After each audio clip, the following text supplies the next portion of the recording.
few weeks have seen Ghanaians rising up to an issue that they perhaps should have risen up to long time ago.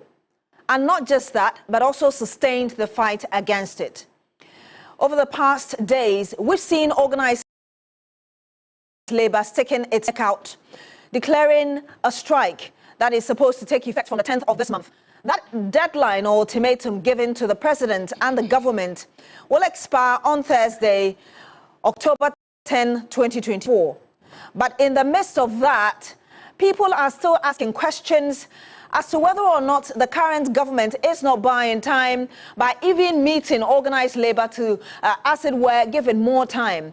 Again, others are also questioning whether or not at this time will just 2 months to the country's general election, the opposition NDC is also not taking advantage of the current situation and capitalizing on it just so it could win votes ahead or in the December 7 general election. Hello, good evening. My name is Beatrice Edu and you're welcome to Agenda. Tonight, we're looking at the politics of illegal mining, and we'll be delving into it and why we are where we are and what we need to do to ensure that something concrete is done ahead of the December 7 general election. I do have on the panel with me on my right side is Ken Ashigbe. Ken Ashigbe is the convener of the Media Coalition Against Galamsey. Thank you so much. Good evening to you, sir. Thank you for joining us. Thank you very much for having me. I also do have on my left side Richard Kofi Apenu. He is a former director at the Minerals Commission. He was in charge of policy planning and evaluation. Good evening to you, sir. Thank you for joining us. Thank you so very much for having me. We do have via video call as well, Kofi Bento. He's Senior Vice President, Imani Africa. If you can hear us, Mr. Bento, good evening to you. Thank you for joining us as well. Good evening, B, and thank you for having me. Thank you. Thank you for having me. Good evening to Ken and the other gentleman there.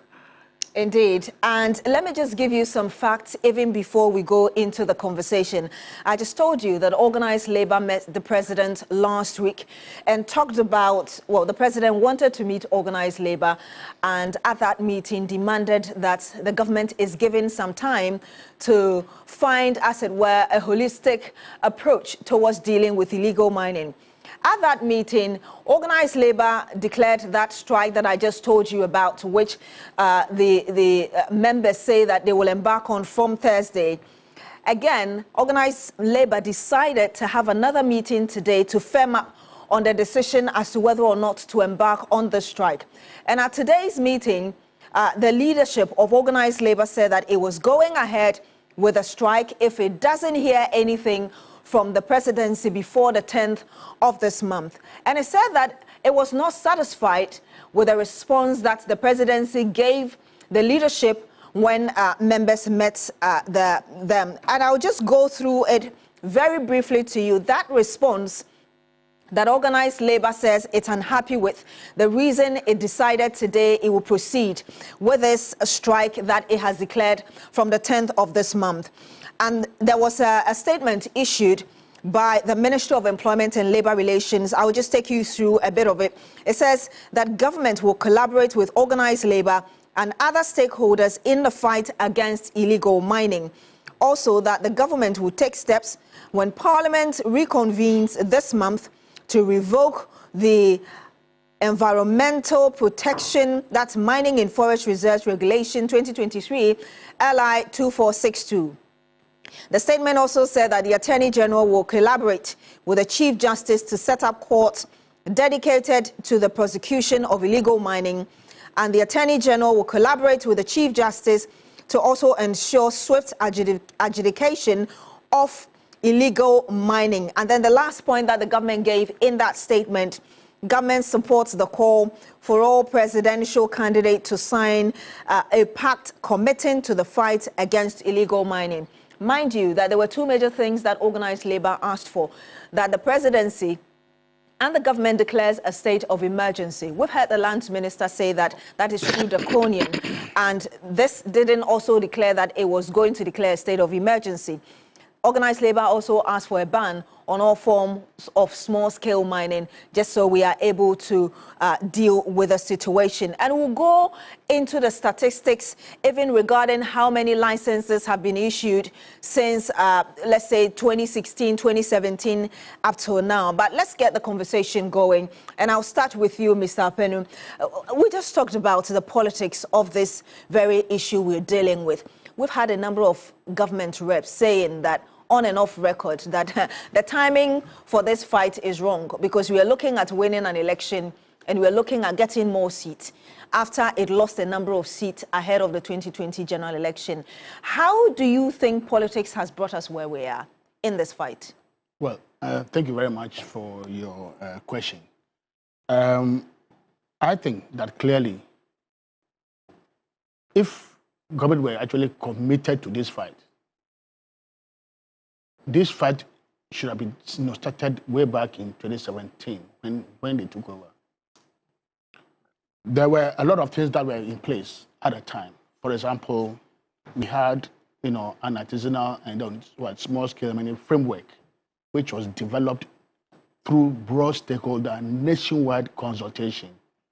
And the purpose for this was to ensure that the artisanal and the small-scale mining sector was self-regulatory, and that is to say that the associations that have been set up would be the vanguard of this effort to stem this illegal mining activity. But I think that clearly there has been a total failure.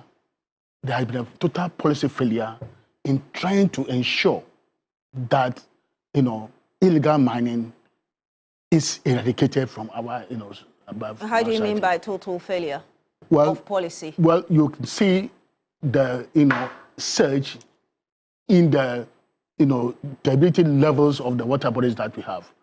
Nobody has any legal right to go into the water bodies and to even do any such mining activity. And so how do we get here? It is purely a matter of policy failure.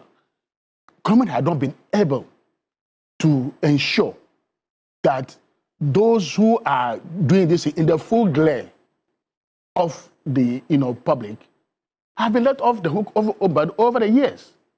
So in fact, especially if you look at the 2017 till now, when there was change of government in 2017, a ban was imposed on all forms of small-scale mining, including those who had land licenses at the time to mine. What did we see? In 2017, this ban was imposed, which was enforced until way back in 2019, thereabout. But I can say on authority that small gold production from the small-scale mining sector, at the time the ban was enforced, rose from 1.42 million ounces to 2.13 million ounces when the ban was enforced. So how did it happen? Somebody must answer for this. So I'll come back to you on some of the policies you have identified, because I remember when we spoke even prior to this conversation, you talked about being part of the brain behind the formation of Minerals Commission, for instance. And so we'll go into some of the policies you claim, those that have worked and those you think the government has been unable to implement well to deal with the current issue. But I'm coming to you, Mr. Ashigbe. He just said that there's been a total policy failure. I know you've been on this campaign for a long time as well. Just tell us really, from your perspective, how you think the politics in this business has really impacted us. Well, thank you very much. The interesting thing is that my colleague talks about policy failure, but looks at it only from 2017. The reason why the media coalition against Galamsey was formed was because as we were approaching 2016, the turbidity of the water got very, very bad. So that early 2017, January, February, you started having the media starting to complain because the turbidity had gotten very bad. So the issues about the policy, if it's really policy failure, then the policy failure, has continued for a very long time. But when you talk about the partisan politics, it is the elephant in the room. Let me give you a typical example. In 2016, when the current president was the presidential candidate for the opposition, He was in Obuasi talking about the fact that when he comes, it's not true that when he comes into government, he was going to ban Galamsey. So that when we started the fight, you had people playing those voices against him. This is 2016. Then fast forward to 2020. There was Kweku Boahen, an NDC deputy communication executive, standing in the theater of actually a crime being committed and saying that they should go and vote. You know, the 7th of January, they should come back and come and continue their fight. Then you move. So then as Operation Vanguard 2017, all of that started and the work was starting. As we're getting close to the election, you saw that because of the activity of the opposition then, you saw Operation Vanguard, they withdrew the military from the Operation Vanguard. You know, they became only the police. And so then the fight itself then was not wholehearted because of the partisanship that had gotten into it. And the MPP will be telling you that they lost seats because of that. That even needs to be interrogated further. But now come fast forward to 2024. You saw an MPP presidential candidate in the presence of the Western Regional Minister, meeting these Galamseys and telling them that they were forming a WhatsApp group. And when, these people come attacking them, the minister was also going to be on WhatsApp group. They should report it. Then you had the former president, His Excellency John Mahama, talk about the fact that when he comes into office, he was going to grant amnesty to those who have been arrested, for the Galamsey. Then you had an MPP member of parliament who is a doctor also talk about the fact that, when they are not going to stop the Galamsey. Doctor, are you afraid? That's exactly, a recent video. Exactly. So you see, the partisanship has been the reason why this thing has failed. And again, I like to use examples. You remember the Speaker of Parliament was in Parliament telling his parliamentarians that some of them were involved in Galamsey. Both parties have how do you call it? Galamsey funds either directly or indirectly funding them. And it's the reason why we are not able to deal with it. Again, we had the NDC and MPP have almost equal number of seats in Parliament. But LI 2462 went through Parliament 21 days and it was passed. So till we take out the issue of the partisanship out of this fight and realize the fact that as a country, we're dealing with a canker that is of genocidal proportions, and we need to deal with it together. We would really not be able to win this fight. So for us, the Media Coalition Against Galamsey, by extension, the Ghana Coalition Against Galamsey, we're not going to allow any political party to take advantage of this fight. We're not going to allow the situation where they come into the big cities and they won't come and say, oh, you are not fighting Galamsey, but then they will go in there and then be saying other things. We all need to coalesce against this particular crime that is being waged against us, where people are dying, where renal diseases are on the increase, and find ways in which all of us would say that enough is enough, whatever things we need to do before we are even able to reset. We need to start saying to ourselves that, you need to stop. So that's why you look into the statement issued by the Ministry of Information, and all you see in it is wood. There's nothing about what has been done. And it's also missing in there is the state of emergency. Because you see, and you remember what happened to us when COVID hit. We saw it as a crisis.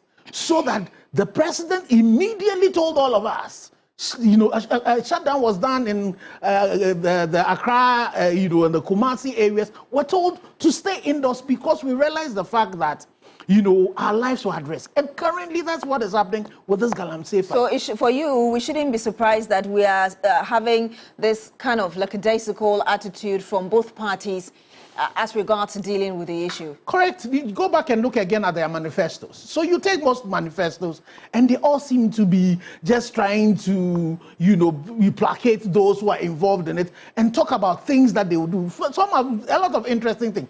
But the thing that will halt this and let us reset is absent. I'm coming to you, Mr. Bento, and I will return to my panelists in studio here. I know you've also been speaking about this illegal mining issue for some time now, even way ahead of the last election, going into this year's general election as well. I do not think that you would disagree with the points from Mr. Apenu and Mr. Shigbe that indeed the intensity of the political involvement in this is what is driving or has brought us where we are. Yeah, I agree more especially with Ken. The first gentleman, so Mr. Apenu was saying that it's a failure of the policy. Truth is that it's a failure of the enforcement or the implementation. I, however, like the way Ken is approaching this because people are forcing this into electoral politics. And I like to differentiate between politics generally and electoral politics, where electoral politics is short-term politics, right? When a matter becomes as serious as the Galamsey crisis has become, it is a political issue. But we cheat ourselves when we make it a subject for electoral politics and pretend that, oh, this government is not good, so let's push them out and bring back, you know, the previous government. The previous government was not good either. And we remember how it was, and we pushed them back. And I have made the point that Galamsey gets worse over time. So the government that was not able to solve it when it was not as bad as it is now should not be the one that we bring back to solve it when it's worse today. But the point that Ken makes, which is very important, is that we should lift this Galamsey fight from the electoral politicking because it doesn't help us. And now let's focus on how we're going to deal with this because politicians go, politicians come, the matter is getting worse. What I would add is that we tend to sometimes look at our leaders as the solution to the problem, and so we are appealing to them to do something. We tend to assume that the politics and the play or the interplay of adversarial politics, okay, is going to lead to a situation where one person is going to solve the problem that the other person did not solve. Like you said, we've been at this thing for a while, and I have come to a certain conclusion. The politicians are the problem. They are not the solution to the problem. They are the problem. If you go into the Galamsey thing, you know it as Ken knows it.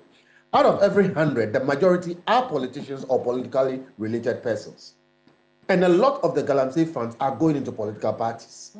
So we need to now start thinking differently from where we think the politicians will be the solution or politics can lead to a solution, to now realizing that they are the problem. And we need to figure out a way out of that kind of quagmire where these politicians are playing us, and then we shift one and bring the other one, and they don't solve the problem. So indeed, we need to find a new solution and also add the politicians as part of the problem and figure out a way to deal with all of them. And perhaps figure out the way, we'll look into the way, because now the stance of organized labor is that we need to get answers now, because if we don't and the elections are over, we may come back to square one. And I just want to give you some extra details, and I'll come to you again, Mr. Apenu, because between 1995 and 2016, we realized that the issuance of licenses have gone up, or has gone up. In fact, you have 57% between 1995 and 2016. And then 2017 till now, it's also gone up again. And I want to give you some, you know, I'm just breaking it down for you. In 2009, Mr. Shigbe, you talked about the fact that we shouldn't start the conversation from 2017, but way back, which is why we are where we are. I will address that. And you will address that indeed when I come to you. 2009, as you can see on your screens, 3 licenses issued, the same in 2010. It went up to 4 in 2011, went out to 7 in 2012, which was an election year, and also went up, reduced to 5 in 2013. Now, if you move on to 2018, which is when the NPP government won the election, we had about 16, so that doubled, it went up. 2019, which was just a year to the 2020 general election, we had about 84 licenses issued. And then 2020, we had 780 licenses, as you can see on your screens. 43 in 2021, 185 in 2022. Just giving you the last bit before I come to the panel in studio here. 2023, 240. 2024 so far, I mean, we are in October, we've issued 150 licenses, and already we have an average of 1,503. And we do understand that even this month alone, there have been some issuance of licenses, at least around 11. And so as we even talk about this fight, more licenses are being issued. I'm coming to you, Mr. Penu, yes, because some of the points you made have been contested, which include even the time of starting the accountability, as it were, of people in authority. Right. And also when you claim that policies have failed, which policies precisely? Because Operation Vanguard was there, Operation Halt 1 and 2, and the government came out to say that they had positive results. Not at all. Look, let me backtrack a bit. You know, the fact of the matter is that proud to, you know, in fact, we have had a national dialogue on what small-scale money in this country before.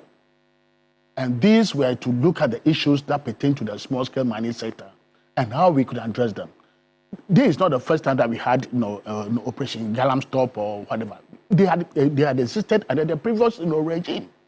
But when we realized that, look, that was not the way to go, we called for there was a national dialogue, which was to look at the issues and how they could address them in a more holistic manner. And that also led to the, you know, development of the artisanal and small-scale money framework, which was developed not by people sitting in the corner somewhere, but through nationwide, you know, consultation. Now, when that framework was put in place, and that was to address this issue or this canker that we have on our hand, and it was to ensure that the system, you know, regulate itself by making use of the artisanal and the small-scale miners that are on the ground. You don't, you know, because, you know, because the commission realized that, you know, previously all the attempts of using the forces had failed. Indeed, people who had their money equipment, politicians who had their money equipment burnt in the previous regime because they were carrying out illegal money. When you say previous regime, you mean the NDC administration? Well, I mean, that was before the 2017, when we now have the community mining. In fact, people should ask themselves, what is that? What is community mining? Is it grounded in law? If it's grounded in law, show us which law talks about community mining. There is a framework there is a legal framework that governs how small-scale mining should be carried out in this country. And then, you know, fast forward in 2017, we now have, you know, something called community mining, and also created a oversight, you know, maybe community mining oversight committee. Under which law? And, you know, who says that if under the existing law, if a small-scale mining cannot take place in, you know, communities? You don't need to be based in the community to, you know, but to undertake what small-scale mining in this, you know, sense.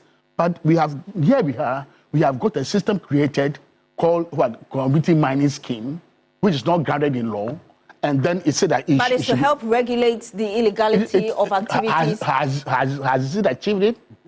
Ask yourself, has it achieved it? We've seen worse situations where, you know, has it achieved it? That's the question you should ask yourself. Why should we be here where we are now? When there's a legal framework, and look, under the law, under the, you know, Act 703, it talks about the district mining community that has to regulate this at the local level. And then we come up with, you know, something called, you know, community mining scheme, and then create a parallel, you know, regulatory structure called, and give them certain powers called the community mining oversight committee and all that. These are some of the issues that we should be interrogating. And it is because the politicians have virtually infiltrated the, some of the regulatory, sorry, not some, they have infiltrated the regulatory institutions. They are not able to even carry out their you know, legal mandate for which they were established. I'll come to you, Kanashigbe, but I want to get a quick thought on what Mr. Penu just said from Kofi Bento. You're a lawyer, and he's just talking about community mining and not having any law backing it and all of that. I'm wondering what you make of what he's just saying. Right. So, you know, we tend to give law more power than it really has. It is not about having law backing it. Look, I agree with him when he says that there's some incoherence in the lawmaking and in the policies and a couple of things which tend to, knock, themselves off. So if essentially things are not effective, you have a situation where there are powerful people who are the interests, okay, who want to do the mining, and they have their wings in different places. Now, if we pretend that making law, passing laws, setting up committees is going to solve the problem. I remember when the president set up a committee at the Jubilee House, some of the interministerial, and the comment I made, and I made it on air, was that this committee was going to become a facilitator of illegal mining. And at the end of the day, a number of members of that committee were indicted, for all kinds of problems regarding illegal mining. Sometimes we do things to represent things. We don't really want to solve the problem. We do something to represent the solution, and then we just proceed and do what we want to do anyway. So I agree with him that, the laws are not working, some of the policies are incoherent, some of the committees, seem to be working at loggerheads with each other. But I think the central problem is that we are not facing the issues squarely and making the decisions and taking the actions that we need to take. We are doing things to represent things, pass a law and then go to sleep and expect or hope that the law is going to, be effective by itself. I have a proposal, okay, which includes also repealing all those laws because they failed.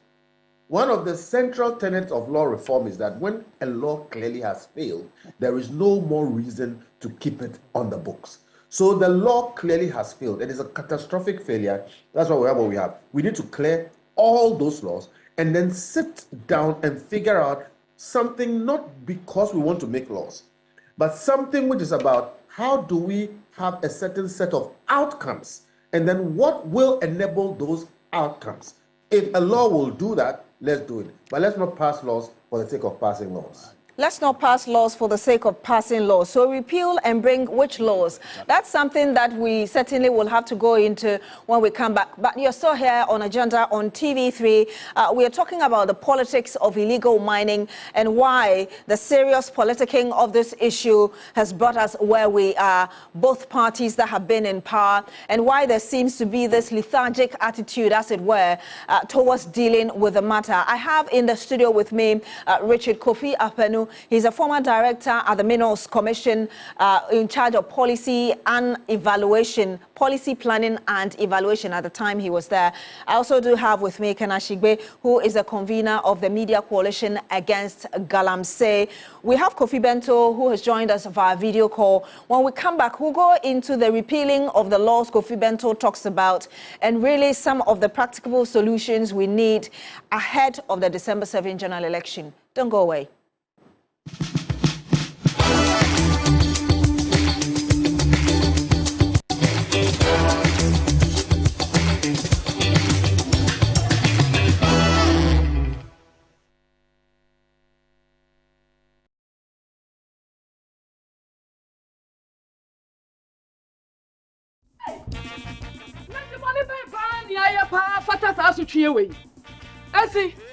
Messi and me the 200 Ghana ko jasu sister. Buy you na 5 cedis. And na 40 Ghana. Hey, she kon container ya 40 to 50 pesos. And na 20 Ghana.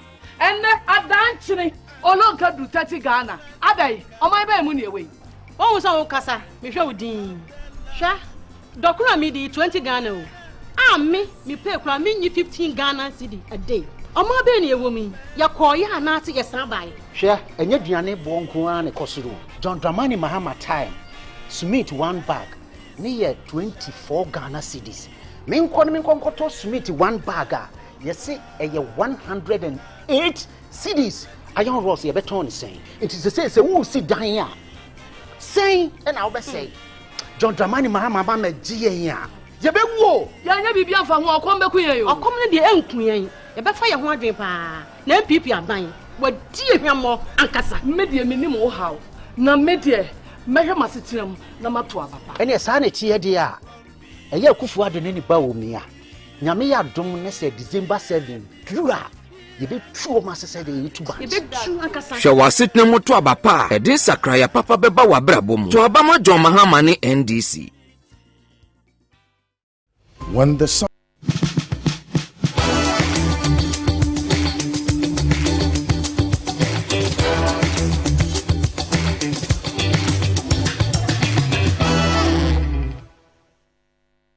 You're still here on Agenda. Thank you so much for staying with us. And we're discussing the politics of illegal mining. And I want to go very swiftly to Richard Apenu, who is also challenging some of the points made by Kofi Bento. But before you even make your point, Mr. Apenu, when the NDC was in power, you granted an interview where you said that illegal mining, banning illegal mining, as we're calling for now, will not be the solution to the menace. We don't seem to be getting the same reaction from you. Well, no, I mean, I had said that banning, small-scale mining would not be the solution to the problem. The reason being that there are people who are doing what illegally, and there are people who are doing it what legally. There are very good examples of small-scale mining practices in this country. I can mention some of the names of the companies that are doing it legally and not causing any environmental the damage or pollution that we are talking about. But are you aware that those companies also lease their license to illegal miners who end up polluting our environment? No, see, the point is, let's get it very clearly. For the fact that somebody is doing something illegally, and I am doing that same thing legally, I don't have to suffer the penalty for. But I agree with you when it comes to that, too. Because you see, the interesting thing is that do you know that Akonta Mines, that was pointed out by the Minister for Lands and Natural Resources, it's not a small-scale mining firm, but they were involved in the Tanon Mineral Forest Reserve doing an illegality. You also realize Heritage Imperial, who were giving a prospecting license to mine, when we had gone, the Media Coalition had gone to EPA to go and find out whether they had a permit to mine.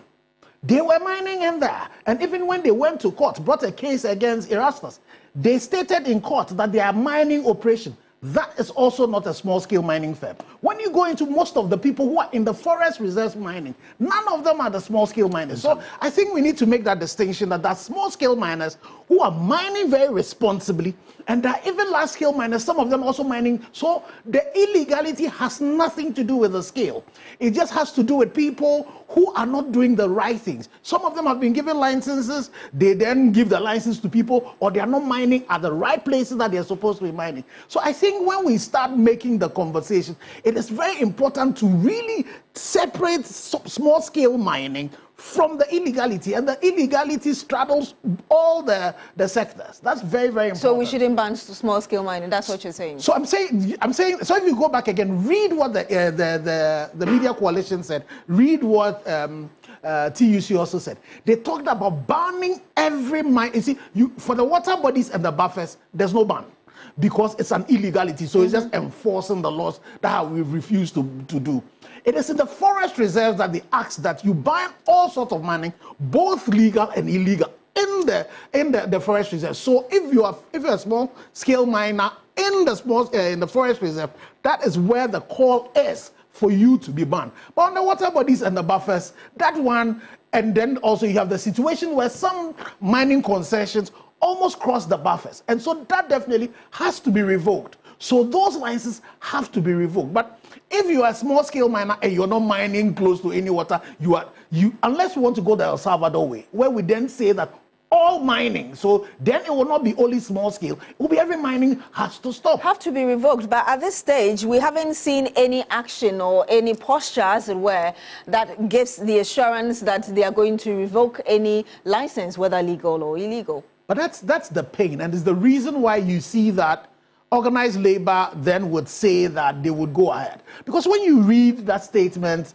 that has been issued by the Ministry of Information, and all of it is present tense. Everything is present. There's nothing that it would have, because consider the fact that the Media Coalition, all of those people that had written, Academy of Arts and Sciences wrote almost last year, asking for some actions to be taken.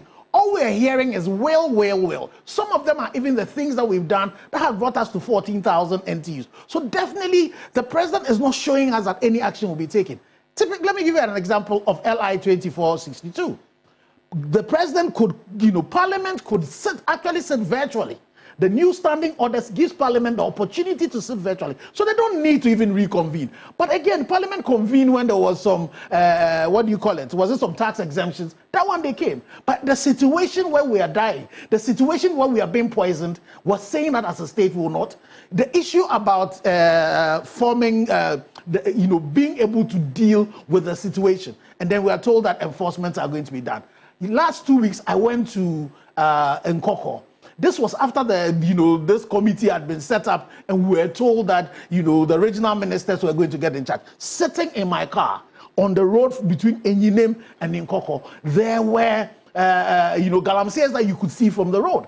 You've seen the Minerals Commission CEO talk about the fact that right behind Enyinem, galamsey is taking place. But he's still issuing license. Well, I watched him at the Assurances Committee earlier today. He still talked about issuing licenses.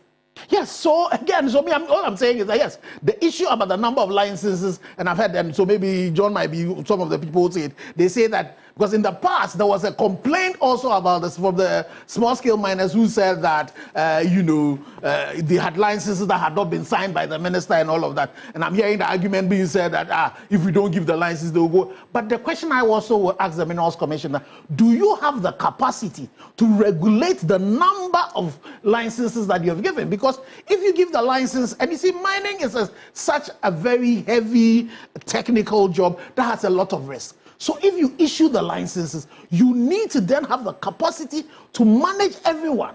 But again, this is the same Minerals Commission said that they were going to do this tracking of excavators and all of that. The pilots have been done. It's worked very well. You ask yourself, why is it that up till today, this has not been rolled out fully? That was the question Frimpong Boateng asked in his report. Exactly. Because if you do, then we'll be able to tell where those excavators are, geofence where they are. And you ask yourself, who are the people importing all of these excavators into this country? It is not our young people who are being arrested, who are in the jails and all of that too. It's the rich people who are behind us, and we can find them. Yes. Because once you do that, you get the VIN numbers. So once he moves out, you'll be able to tell who imported it, who registered it, and all of that. And there's supposed to be a collaboration between the Minerals Commission and the DVLA to ensure that all of those vehicles will properly be registered. And we have a solution in place. But that's not hard to do. At all. We have a solution in place. Well, like I said, those were some of the, even this tracking thing that you are talking about. Those were some of the policy documents which had been prepared, way back before this, this particular era in which we are now, including, it's only in Canada that we have a small scale and then a large, scale. We even came up with a position. Look, we need to recategorize what mining in this country. We need to have artisanal mining, small scale mining, and then maybe have a mid-tier, medium scale mining, and then the large, scale, players. And then we can then be able to, look, if you see some of the mining that goes on now, you can't call those things those are not small scale mining activities. Those are medium scale operations. And they need to be, regulated in a certain manner. And the thing is that we need to have the political will to be able to get this message done. Did you say the laws, we have enough laws on our statutes books, if you ask me. The reason is that, look, if you look at the current, amendment to the, Minerals and Mining Act, at 2019. Yes, 995. It provides for very stiff, penalties. Yes.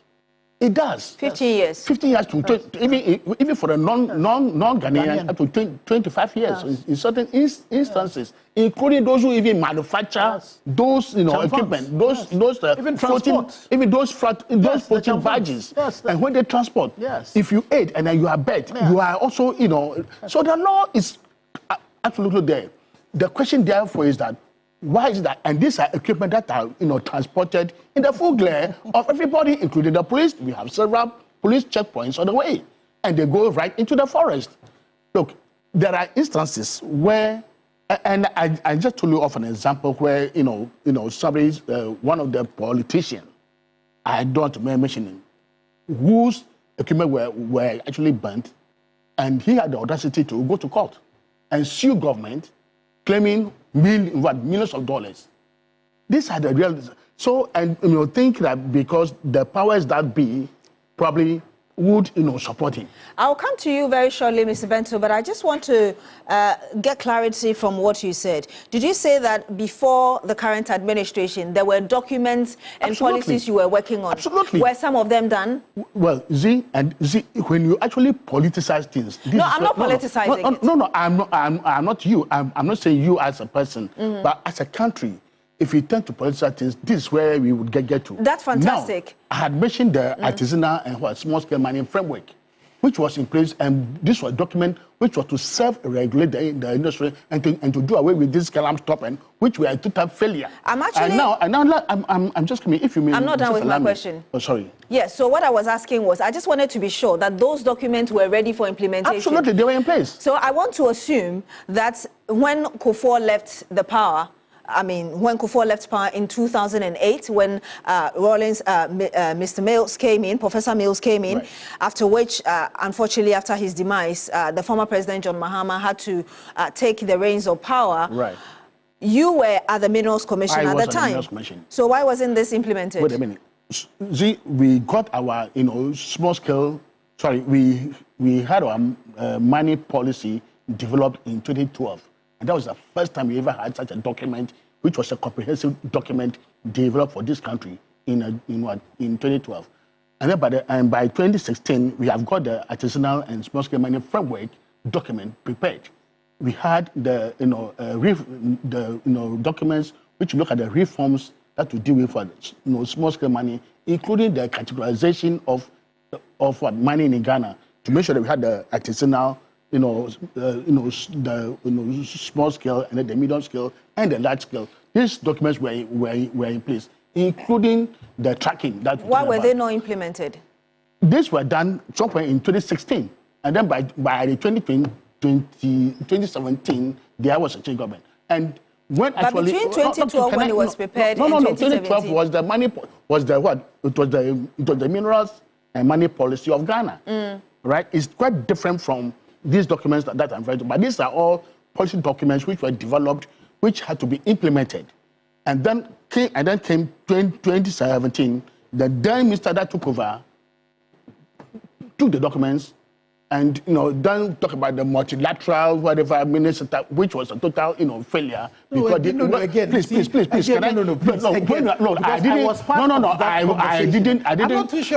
I didn't interject when actually you were speaking. So please, can you allow me? I had been there. I spent all my life. Please note your point. All my life in this minerals and mining sector.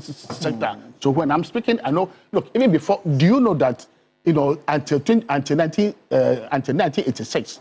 Nobody could mine gold legally on the small scale in Ghana. There was no framework for it until it was developed in 1986. That's when the framework for mining gold on a small scale basis was actually developed. Diamonds, you could mine diamonds in this country because they had the framework for it then. So we're talking about something that by the Mikwa before 1986, people were mining gold illegally in this country. And Togo was, they were being shipped through Togo and then through Cote d'Ivoire. So the point is... So the point is that when you get the governance or maybe government is actually a continuum, all right? And so when maybe, if actually government takes over, you need to look at what, and not to, jettison or ask how this thing should be implemented for the benefit of the country and not for the benefit of any particular interest. That's the point I'm making. And you think that was done at the time? People who knew nothing about this. Before 2016 elections, there were still illegal mining issues. I told you it has been there even before 1986. I just said it. That there was illegal mining even before 1986. There was no framework for gold. But by diamonds, there was a framework. But gold, you couldn't mine gold on a small scale before 1986. I'm coming to you, Mr. Bento, and then I will get a brief comment from Kenashigbe, and we'll have to wrap up this in terms of the solutions that we need ahead of December 7, because that is why organized labor says we are not listening to the proposals given us by the president. We want answers now. Kofi Bento, you just heard Mr. Penu saying that we have failed, the laws have not worked, and we seem to be interested. We seem to be interested only with, passing the laws and what we want to put out, and not necessarily a policy document, for instance, that may be good, but for political reasons, we don't want to take it. What's your thought on that? Well, he's right to the extent that we just don't enforce our laws and we don't do what we need to do to solve problems. We just try to dance around the issue. But I think there's something also that we need to, hit us straight. We Ghanaians have a tendency to vastly overestimate our managerial capabilities. We tend to believe that we are capable of managing things, but we consistently make a mess. All right, even if you take our economy, whenever the IMF is managing our economy and giving us the adult supervision, everything seems to go well. Then we go and take it up, and every time we take it up, we make a mess. If you look at this Galamsey thing, we behave as if we are capable of managing the complexity of small-scale gold mining, and we are talking about medium-scale gold mining, large-scale, and all those things that have happened. We have consistently made a mess of it to the point where we are literally, actually destroying the country. Now, I don't know what it would take for us to appreciate that we are not capable of running some of these things ourselves. And when you have a situation where your clear incapability is leading to catastrophic outcomes like what we are having here, where people are poisoned, you stop it. It's simple common sense. You stop it. So you want a total ban on all activities of mining? Absolutely.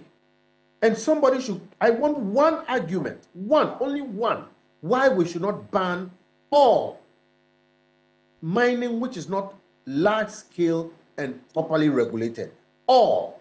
Even if there are a number of good small scale miners, they are in the small minority. They do not justify us pretending that we can continue to manage this thing and be poisoning the whole country, all right, just for a few people. Look, excavators, we pretend we can manage excavators. We can't manage excavators. The history has shown it. The practice has shown it. The facts of the past few years have shown it.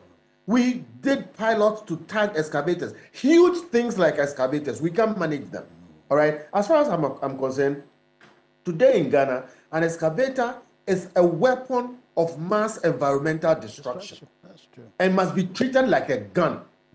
All right? We must treat them like things that are poisoning us and doing us damage because we can't manage them. I mean, beyond the provisions in Minerals Act that Mr. Penny just referred to, the amended one, 2019, what would you expect people who are managers or own these things, how do you expect them to be treated now? Because you're saying that, I mean, this is like a weapon of mass destruction, environment-wise.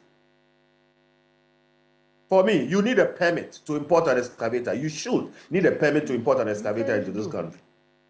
All right? You should need a permit because we know what it's doing. Look, we can talk at length. By the way, B, some of the statistics that you put up came from, sources that have been debunked. And I think I just sent you the information, so you may have to re-educate. We'll have to verify that, yes. Yeah, verify that, because what you put out has been debunked. And you can look at the website and correct them. But back to the point, look, whenever you have a catastrophic situation, the first thing that leaders do is to simplify. In our situation, the context of a catastrophic destruction or catastrophic failure is the Galamsey that is destroying the whole country. In simplifying it, you ban everything. We don't have the capability to make a distinction between who is right and who is wrong. When we ban everything, all right, we can start slowly and do things like license the importation of excavators and anything. Who needs a chamfang in Ghana? Who needs it for any other business? Mr. Penny is shaking his head. He seems to disagree with you. Let me land on this point. We need to just agree that we don't know how to manage these things and therefore stop it and then go slowly instead of just open it up and pretend that we can manage them. And I did promise that we will have to find the solution we need or the measures we need to implement ahead of the December 7 general election, so we are sure that whatever measures are there, the authorities in place will be committed to enforcing it. But again, I want to believe that one of the reasons organized labor is calling for a declaration of a state of emergency is perhaps a step towards dealing with this thing that we are talking about. Mr. Bento, it shouldn't cost an arm and a leg to declare a state of emergency. Why is the president avoiding it? I don't know why the president is avoiding it, and indeed, it does not seem. I don't know why. Because seriously, we are in a state of emergency. Yes. A state of emergency is something that the government declares, not out of the blue, but because of certain things that are happening. And if you ask me today, Ghana is in a state of emergency. And so declaring it is just doing the obvious. I don't know what it will cost the government to do it and why they are not doing it. And indeed, I've said, I put a post on my Facebook that we are at a point where if organized labor giving all their power and representing a wider society is not able to get our governments to do what is right, we are risking our whole country because people are going to take the law into their own hands and try to do what they need to do to save this country. We are already in a state of emergency. The government should declare. And I want to ask you my last question, and I'll get the final words from my panel members here. I know in 2022, you said that the president cannot be exonerated from this illegal mining menace. Do you still believe that? The reason he doesn't seem to want to declare a state of emergency and even ask Labour for time earlier? I don't know why he will not do it. Indeed, the president has a few months to go. I don't know what the cost to, what the cost of this will be to him. And yes, I've said it publicly that I'm disappointed. This president said all the right things and proceeded to do all the wrong things. I'm quite disappointed in, how he's handled this thing. And I can't, for the life of me, understand why he would hold off declare a state of emergency, which is a fact. We are in a state of emergency. And I think he should declare it. I just don't know why he won't. I'm coming to you, Mr. Ashigbe, and I'll give you the final word, Mr. Apenu. The president, in that interview with France 24, said that it is their behavior that lands them in problem with the police and the courts. That was referring to the arrest of the 53 Democracy Hub protesters. Well, today the court granted 21 of them bail. We've also heard Dr. Mahmoud Baumia, the flag bearer of the MPP, saying that he would ensure that small-scale mining happens, but in a non-destructive way. We're talking about commitment towards or ahead of the December 7 general election. What kind of measures do we need now to ensure that we're able to get some level of commitment ahead of the elections? Let me just disagree with Kofi first. That's the fact that we cannot manage. I've told you that there's a pilot that has been run for the whole issue of the excavators and all of that. It's not for lack of management. It's the will to be able to do it. It's the fact that those who have to do it themselves find themselves complicit in it. But I think the solutions that we need to resolve these issues are properly outlined in what organized labor has said, in what the media coalition has said. The government needs to place the state of emergency on the water bodies, the buffers of the water bodies. Because see, the constitution is clear. It does not have to be a national one. It can be in part. So in that particular place, we definitely need to get the military, get everybody, including the local people, involved in ensuring that we stop the degradation, we stop the destruction. What is happening in the forest reserves, we deal with it. What is happening on our water bodies? If we're saying to ourselves that most of these people on these water bodies are foreigners, then it means there's attack from within. Once we get the president acting, then we get the two political parties, the leading political parties, their presidential candidates to sign on and say what the president has started doing, we also support it. Get them to say it openly so that nobody goes to say anything else. Because on the 7th of January, one of them would have to continue doing that, because within 2 months, 3 months, you are not going to be able to solve the problem as we have now. Indeed. Let me just get in about 60 seconds, if you would kindly help us do that. Just getting your final word on really how sustained you think we should do this ahead of December 7. Well, we just cannot go on like this.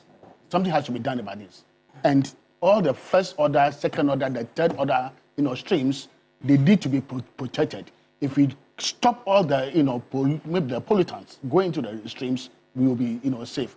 That has to be done. There's no tomorrow for that. Exactly. We need to do that immediately now, and there should be no compromise whatsoever. And now we've all been talking about the mercury, pollution, which goes into the environment. Look, there has been an alternative to the use of mercury developed in this country way back over 8 years ago, 9 years ago. Why are we using it? If we did that, we would then outlaw the PND's law 217, which is the Mercury Act or law. And then once we implement that, then we don't need for use of mercury at all. We've signed on to the Minamata, convention, and it has kicked in 2017. We are in 2024, and we are still having mercury on our registered books. Why? Let's act now. Let us act now. Let us use the direct smelting method, do away with mercury, outlaw mercury completely, and then ensure that, look, the country or the president has all the forces behind him. If we want to get this thing done, the time is now. We cannot wait for tomorrow. Thank you so much, Mr. Richard Kofi Apenu, for joining us on Agenda tonight. Also, thank you to you, Mr. Ken Ashigbe, for also joining us Kofi Bento joining us via video call. Thank you so much for joining us tonight as well. That will be it for Agenda Tonight. My name is Beatrice Edu. Thank you so much for joining us today. Join us again next week, Monday. Coming up shortly is Ghana Tonight. Stay with us.